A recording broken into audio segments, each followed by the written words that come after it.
Start.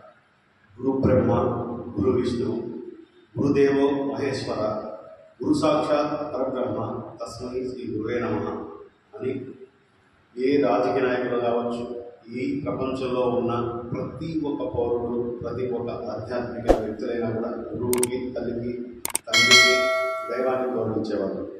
అదేవిధంగా ఈరోజు మన గురువులు నేర్పిన పాఠాలకు నిలమైన స్థలాలను కూడా కబ్జా చేసి వేరే వాటికి విలాసంగా తయారు చేయడం జరుగుతూ ఉంది. దానికి ఉదాహరణ, నేను 1995 స్టూడెంట్ని, ఎస్వై స్కూల్ స్టూడెంట్ని. ఆ ఎస్వై స్కూల్ స్టూడెంట్లో కొన్ని వేల లక్షల మంది అప్పట్లో ఈ విధంగా కార్పొరేట్ స్కూల్ అంతా లేవు. ఎస్వై స్కూల్ అంటే గవర్నమెంట్ స్కూల్లో ప్రతి ఒక్కరు చదువుకున్న వాళ్ళకి ఉన్నత విద్య కావచ్చు, కలెక్టర్, ఐపీఎస్ ఆఫీసర్లు కూడా ఉన్నారు. ఆ సమయంలో ఈరోజు ఈ మధ్య మేము అప్పుడు తెలియని వయసులో ఈ ఎస్వై హై స్కూల్ని ఎస్పీ ఆఫీస్కి కేటాయించారు. అంటే మేము అడిగితే కొంతమంది విద్యార్థులు అడిగారు, ఏం సార్ అదంటే అది కూలిపోతుంది, తొందరలో కూలిపోబోతుంది, అందుకని దాన్ని డిమానిటరైజేషన్ చేస్తున్నాము, అందుకని దాన్ని క్లోజ్ చేయడం జరిగింది అనేసి వేరే చోట ప్రవర్తించడం జరిగింది. కానీ అదేవిధంగా క్రీడాకారులకు, విద్యార్థులకు అందరూ క్రీడాకారులు, పెద్దవాళ్ళు కూడా, పాతవాళ్ళు, ఇప్పుడు ఎస్వై స్కూల్ అంటే 137 సంవత్సరాల చరిత్ర, బ్రిటిష్ వారు నిర్మించిన చరిత్ర.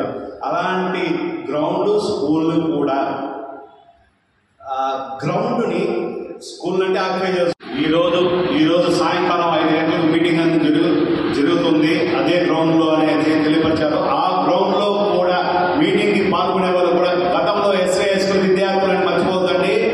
ఈ ఉద్యమం లాగా చేస్తున్నాము, ఉద్యమం కాదు కాబట్టి మరో ఒక్కసారి కానీ గవర్నమెంట్కి సంబంధించిన ఆస్తుల మీద కానీ, వాటి మీదకి సంబంధించిన వ్యవహారాల మీద కానీ మీ గవర్నమెంట్కు ఒకసారి శిరస్సు వచ్చి పెడుతున్న పిల్లల భవిష్యత్తు భావితరాలకి ఒక అభ్యుదయంగా ఉంటున్న ఈ ఒక స్కూల్ గ్రౌండ్లో కూడా దౌర్జన్యంగా ఆపేయడం మంచి పద్ధతి కాదు. ఈ ఉద్యమాపతి కబర్దార్ మళ్ళీ చెప్తున్నా, వేరే ఉద్యమాలు ప్రతి ఒక్కటి అడ్డుకునేదానికి మేము సిద్ధం. క్రీడాకారులతో కిటకిటలాడాల్సిన మన ఎస్వి హై స్కూల్ క్రీడా మైదానం నేడు అక్రమ కట్టడాలతో కనుమరుగు కాబోతోంది. 137 ఏళ్ల చరిత్ర కలిగిన మన ఎస్వి హై స్కూల్ క్రీడా మైదానం తొందరలో కనుమరుగు కాబోతోంది. ఈ పాపం ఎవరిది? కట్టడాలు కడుతున్నా అందుకు అనుమతులు ఇచ్చిన వారిదే కాదు, మనకెందుకులే అని మౌనం వహిస్తున్న మన అందరిది కూడా. Indian team cricket world cup ఓడిపోతే బాధపడతాం, ఒలింపిక్స్లో మెడల్స్ రాకపోతే బాధపడతాం. మరి మన పిల్లలు ఆడుకోవలసిన క్రీడా మైదానాలు కనుమరుగైపోతుంటే మౌనంగా ఉండిపోదామా?